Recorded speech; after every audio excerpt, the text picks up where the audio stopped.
In the $500 billion global chip war, U.S. sanctions intended to cripple China's technological rise may have backfired. Rather than halting progress, the sanctions, particularly those targeting Chinese tech giants like Huawei and SMIC, have triggered a massive response from China, igniting an ambitious and accelerated push towards self-reliance in semiconductor technology.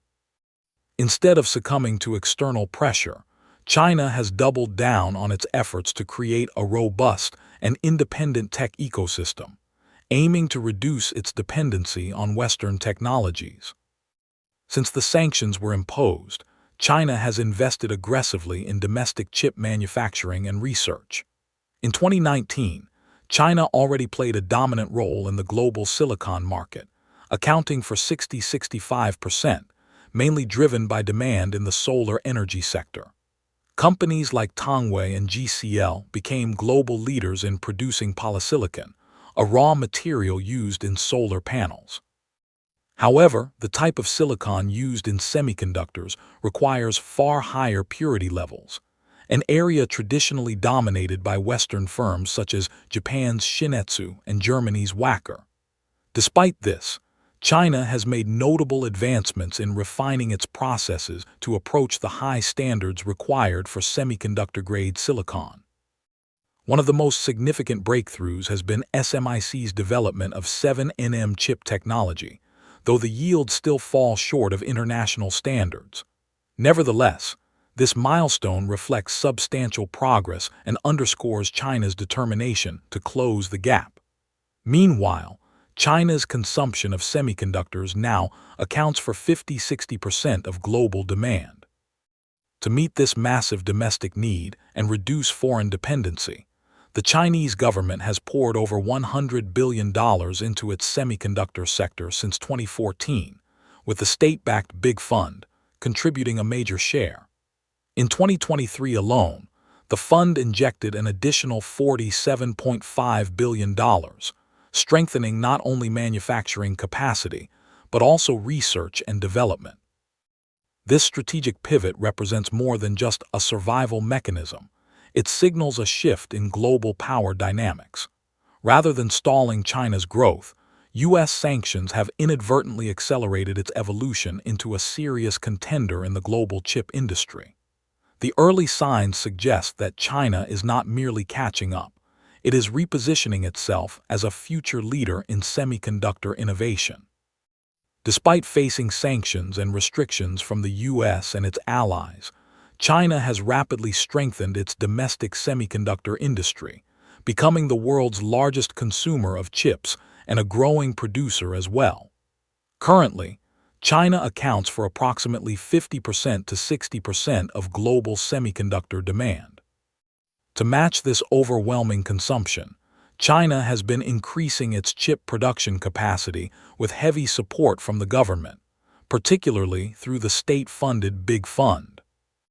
Since 2014, the Chinese government has committed over $100 billion to develop its semiconductor sector, a move designed not only to counteract Western sanctions, but also to ensure long-term technological self-sufficiency.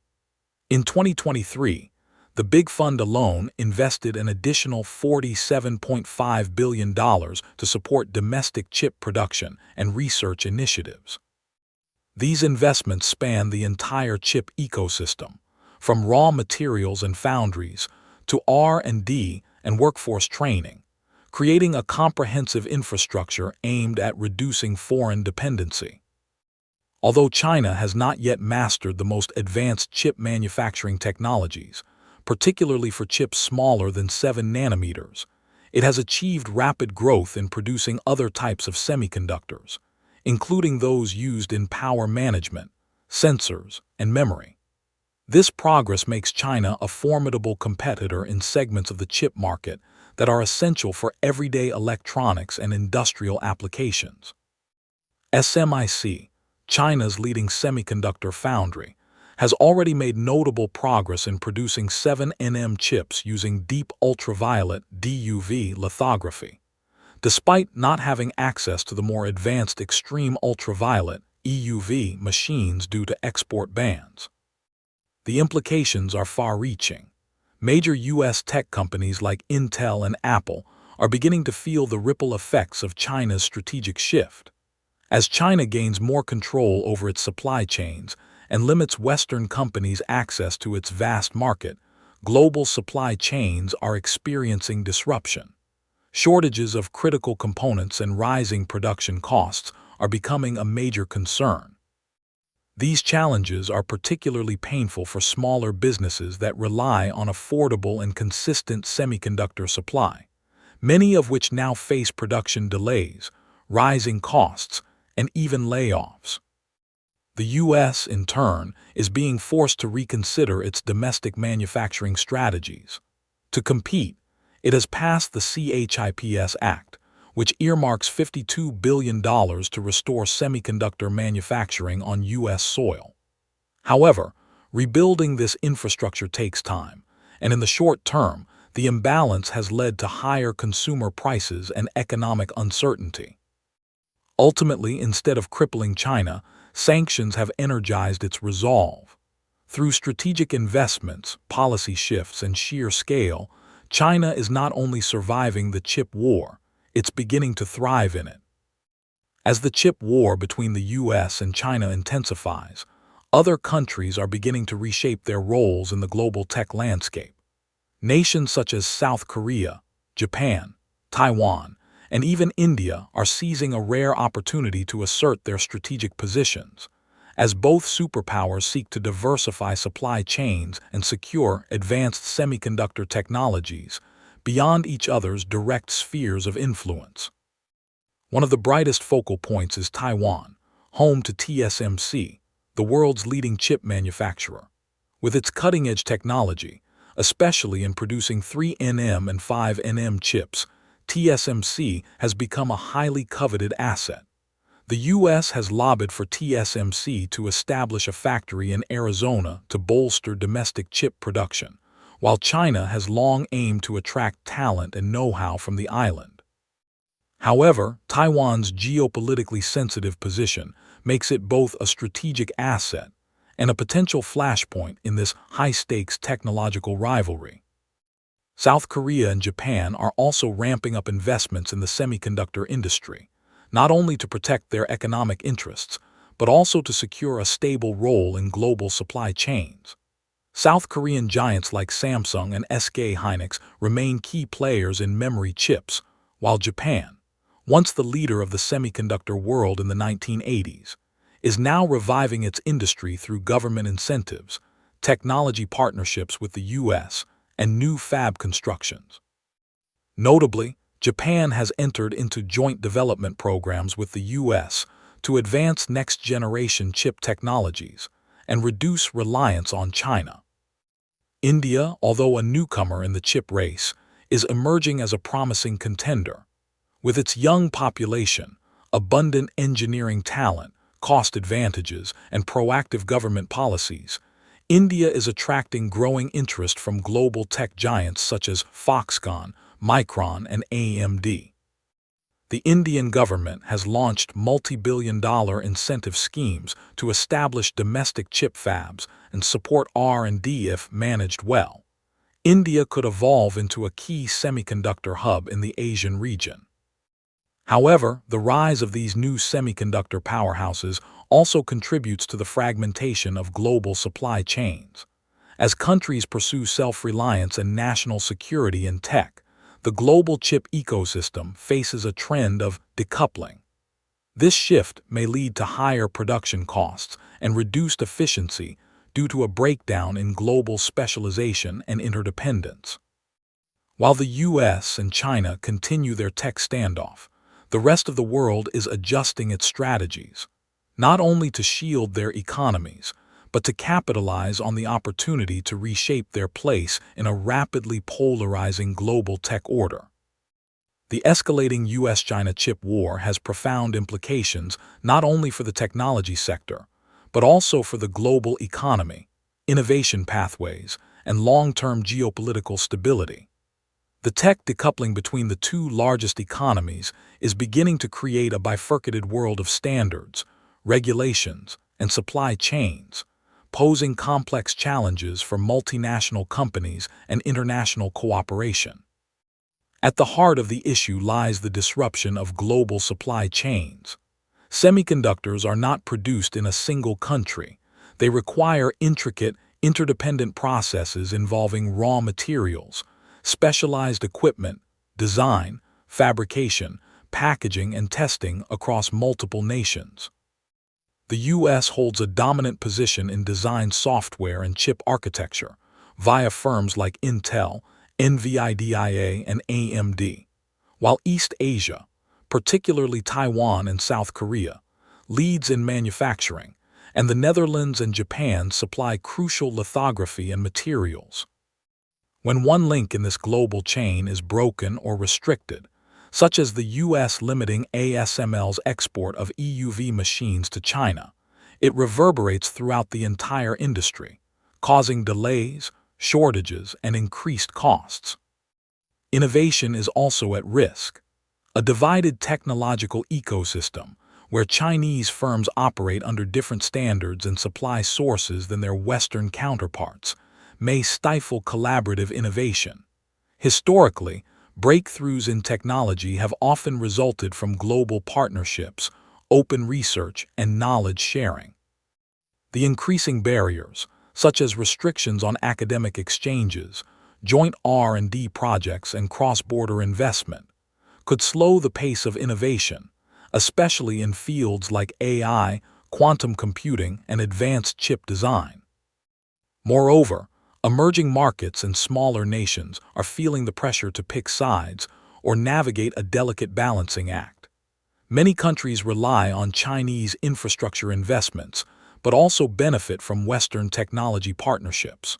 For instance, Southeast Asian nations and African countries are being courted by both Beijing and Washington in a bid for technological and political influence.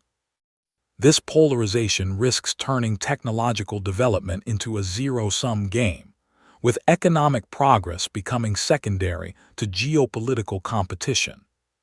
In the long term, the chip war may redefine the global economic order. Just as oil shaped the geopolitics of the 20th century, semiconductors are becoming the strategic resource of the 21st. Countries that can secure, control, or dominate parts of the chip ecosystem will hold economic and military advantages. This raises concerns about future conflict, as access to semiconductors increasingly aligns with national security agendas. While the short-term consequences include market volatility and disruptions, the long-term risks center around a fractured global tech environment that could limit growth, delay progress, and increase geopolitical instability. In response to escalating restrictions from the United States and its allies, China has intensified its strategic focus on technological self-reliance, particularly in the semiconductor sector. This shift is not only a reactive measure, but also a long-term national priority, as Beijing views technological independence as essential to its economic security and geopolitical autonomy. The Chinese government has poured massive investments into its domestic chip industry through subsidies, state-backed funds like the China Integrated Circuit Industry Investment Fund, Big Fund, and policy support under initiatives such as Made in China 2025 and the more recent New Infrastructure Plan. These efforts aim to build a vertically integrated semiconductor ecosystem, from design to manufacturing to equipment production, capable of reducing reliance on foreign technologies. One notable outcome of this push is the rise of Chinese tech giants like Huawei and SMIC, Semiconductor Manufacturing International Corporation, which are taking the lead in domestic chip. Despite facing intense U.S. sanctions, Huawei has surprised the global industry with the release of its Mate 60 Pro smartphone, which features a 7nm chip reportedly developed by SMIC without access to EUV lithography machines. While it's unclear how scalable or competitive these technologies are, they demonstrate China's growing ability to innovate under pressure. At the same time, China is accelerating efforts to localize critical parts of the supply chain, such as lithography, chip-making equipment, and EDA, electronic design automation tools. While it still lags behind in these areas, the country is rapidly training engineers, recruiting overseas talent, and encouraging tech entrepreneurship to close the technological gap. Furthermore, China is not merely focusing on catching up. It aims to lead in next-generation technologies like AI chips, quantum computing, and 5G, 6G infrastructure. With access to vast amounts of data, a large consumer base, and strong government backing, Chinese firms may find new ways to leapfrog certain stages of development, offering alternative paradigms to Western tech models. However, the road to self-sufficiency is steep. The chip industry is incredibly complex, requiring decades of expertise, precision engineering, and global cooperation. Despite progress, China remains heavily dependent on foreign IP and tools for advanced nodes below 10 nm. Overcoming these barriers will require sustained investment, time, and potentially breakthroughs in homegrown innovation. Nonetheless, China's determination has already begun reshaping the global tech landscape. Whether it succeeds or not, its pursuit of self-reliance is forcing the rest of the world to rethink how technology is developed, governed, and controlled in an increasingly multipolar digital era. The growing technological rivalry between the United States and China has far-reaching implications not only for these two superpowers, but also for the broader international community. As both countries compete for dominance in key sectors like semiconductors, artificial intelligence, and telecommunications, the global tech landscape is increasingly being divided into separate spheres of influence, often referred to as technoblocks. Countries around the world are now finding themselves caught in the crossfire of this competition. Many nations, particularly those in Europe, Southeast Asia, and Latin America, rely heavily on both American and Chinese technologies. However, mounting pressure from Washington to restrict the use of Chinese infrastructure, especially Huawei's 5G systems, forces these countries to make difficult geopolitical and economic choices. For example, several European nations initially welcomed Huawei due to its cost-effective and advanced 5G solutions, but later reversed their decisions due to U.S. diplomatic efforts and security concerns. In response, some countries are pursuing a strategy of technological non-alignment, trying to avoid dependency on either superpower. This includes diversifying their supply chains, investing in homegrown innovation, and promoting regional cooperation in technology development. The European Union's digital sovereignty agenda and Japan's push to revitalize its semiconductor industry are prime examples of this movement.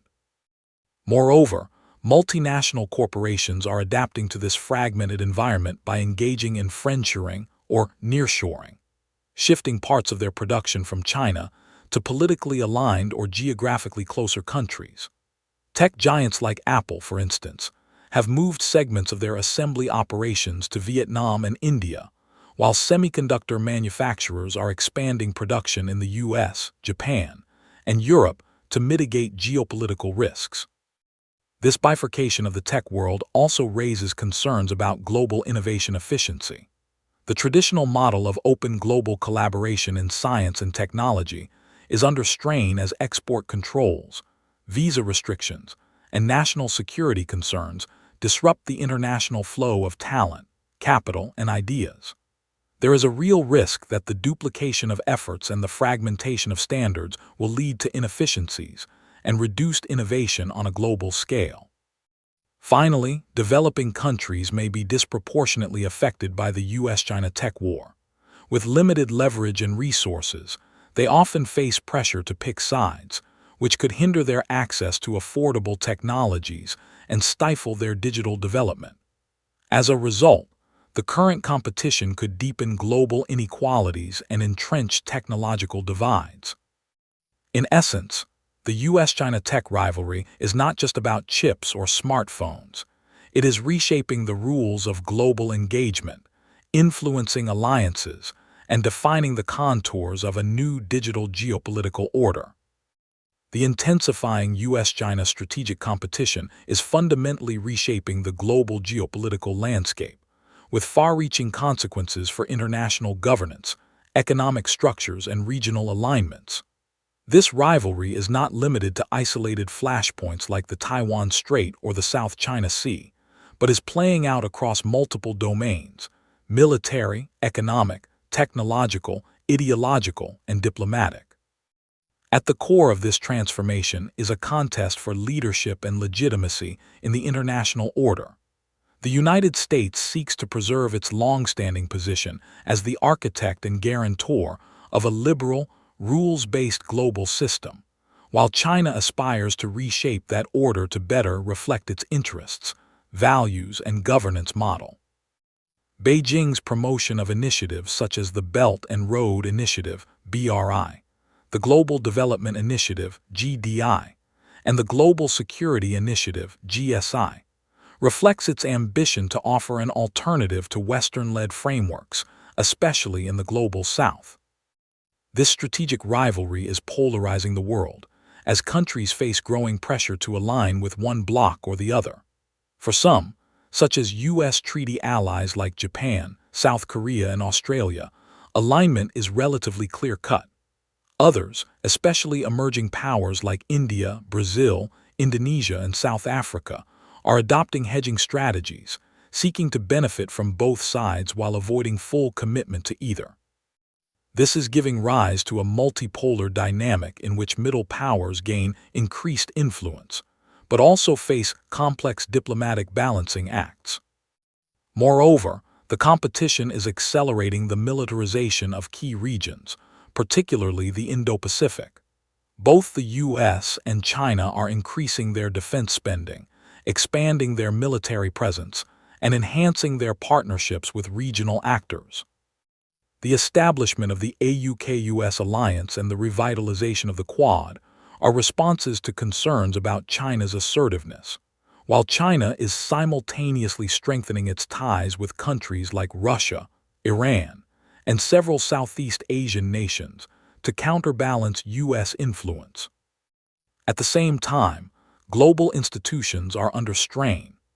As the U.S. and China clash over norms and leadership within organizations such as the United Nations, the World Trade Organization, and the World Health Organization, the functionality and impartiality of these institutions are increasingly questioned. This risks undermining the effectiveness of multilateralism at a time when coordinated global responses to challenges like climate change, pandemics, and economic instability are more necessary than ever.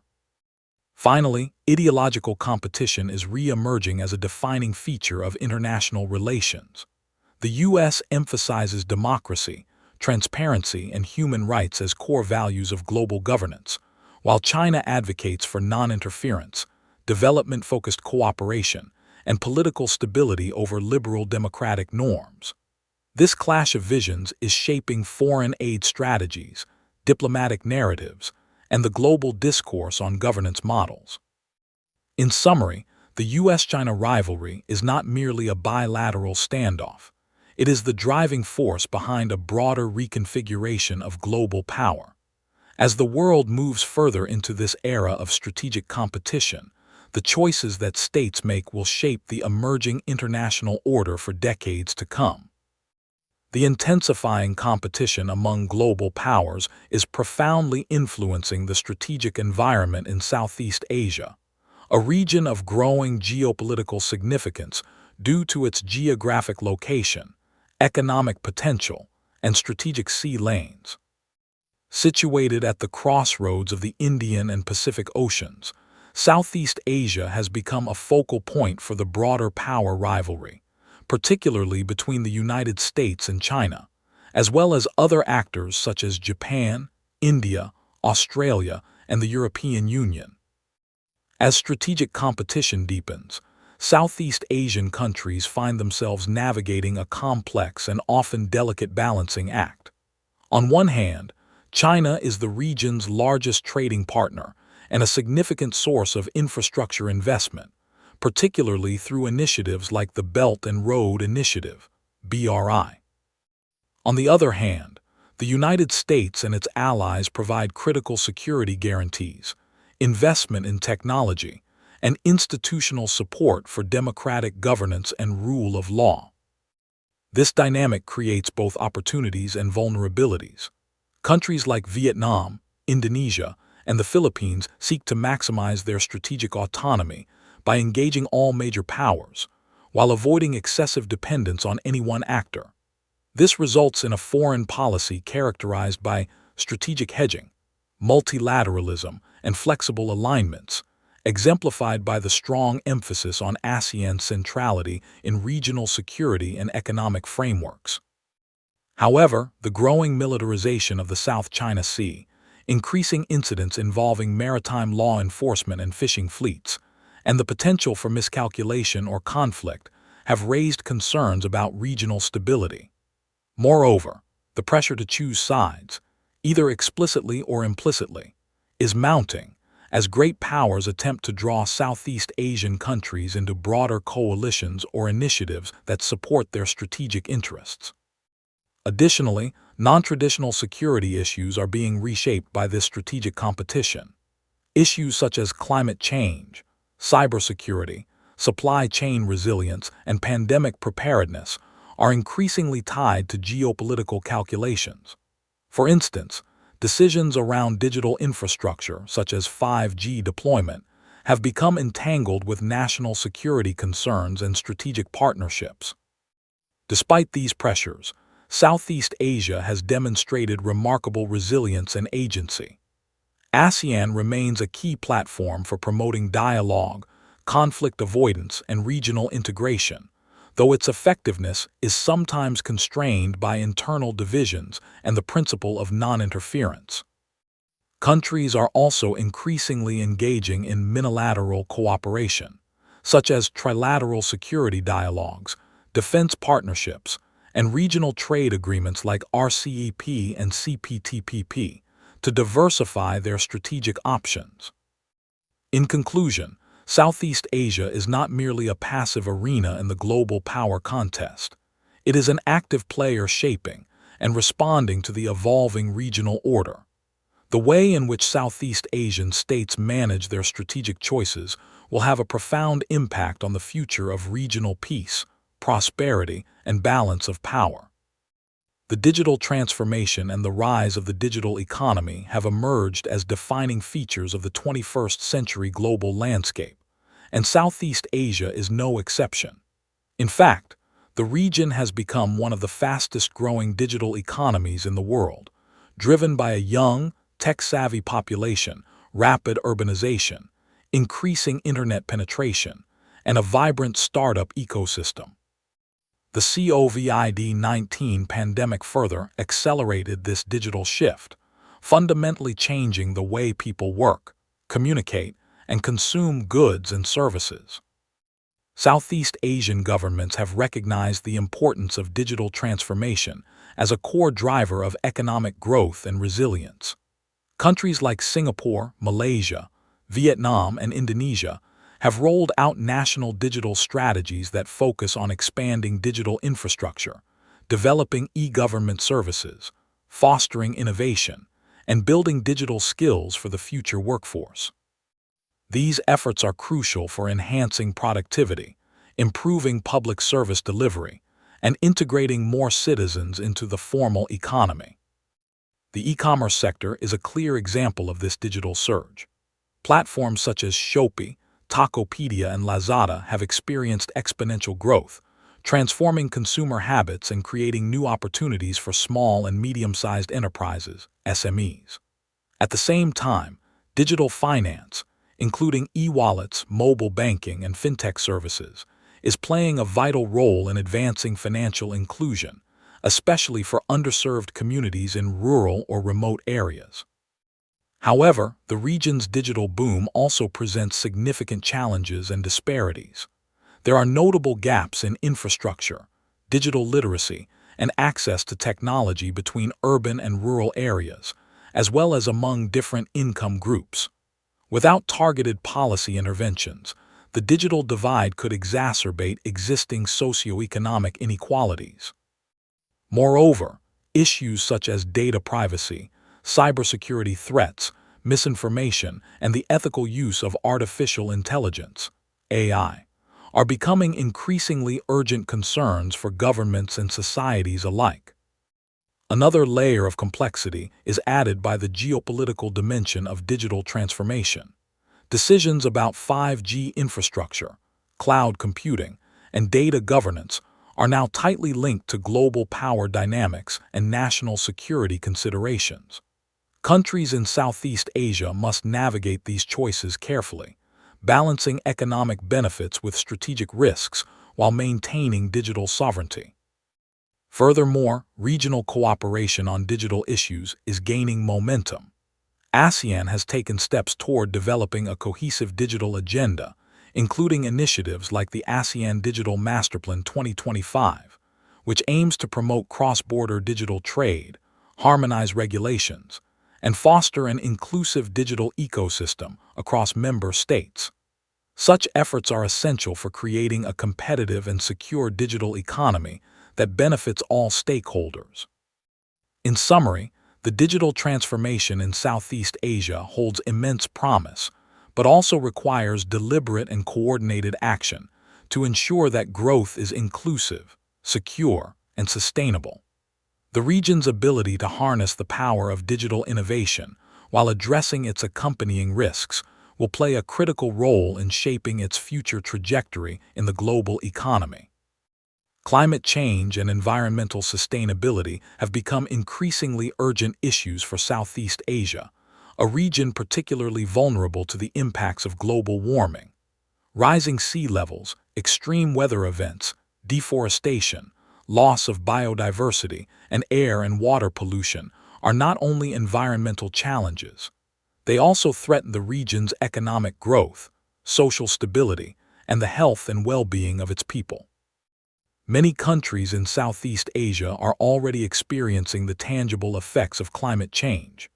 Coastal cities like Bangkok, Jakarta, and Ho Chi Minh City are at high risk of flooding and land subsidence.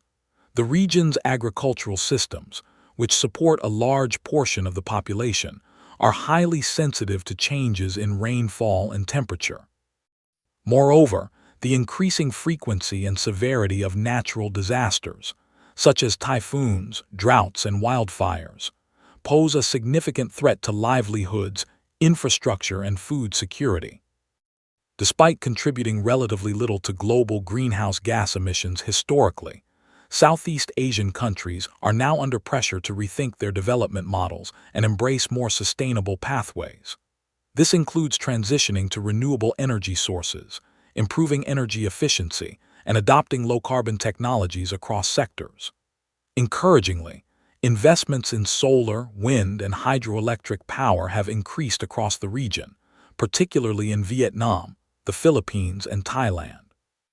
However, fossil fuels, particularly coal, still play a dominant role in many national energy strategies, highlighting the need for stronger political will and international cooperation.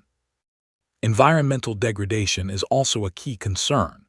Unsustainable land use, illegal logging, and marine pollution are eroding the region's natural capital. The protection of ecosystems such as the Mekong River Basin, rainforests in Borneo and Sumatra, and coral reefs in the Coral Triangle is essential not only for biodiversity, but also for long-term economic resilience, as these ecosystems support agriculture, fisheries, tourism, and cultural heritage. To tackle these interconnected challenges, governments must integrate environmental sustainability into policymaking and planning. This includes enforcing environmental regulations, investing in green infrastructure, and promoting sustainable urban development. Education and public awareness campaigns are also crucial to foster behavioral change and encourage responsible consumption. At the regional level, ASEAN has taken steps toward environmental cooperation, but implementation often varies by country. Strengthening collaboration through shared climate goals, disaster risk management strategies, and environmental governance mechanisms, can help member states build collective resilience and align more effectively with global sustainability frameworks such as the Paris Agreement and the UN Sustainable Development Goals. In conclusion, ensuring a sustainable future for Southeast Asia requires bold and coordinated action. Climate change is not just an environmental issue, it is a developmental, economic, and human security issue. Addressing it must be a central pillar of the region's strategy for long-term prosperity, social justice, and intergenerational equity.